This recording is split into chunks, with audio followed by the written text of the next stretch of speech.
बेटा के तू दह सकती सुनय माई सरस्वती। बेटा के तू दह सकती सुनय माई सरस्वती। सुबह शाम करै छिया माई है तोहर भगती। बेटा के तू दह सकती सुनय माई सरस्वती। बेटा के तू दह सकती सुनय माई सरस्वती।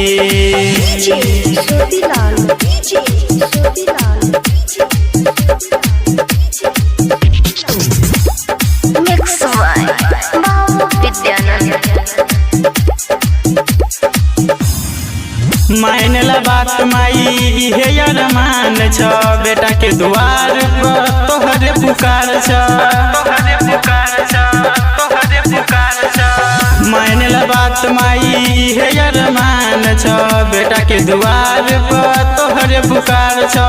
जल्दी से आब माई हमरे दुआरी। होते भोरे हो जैता तोहर विदाई। बेटा के तू दह सकती सुनय माई सरस्वती। बेटा के तू दह सकती सुनय माई सरस्वती। बेटा के तू दह सकती सुनय माई सरस्वती।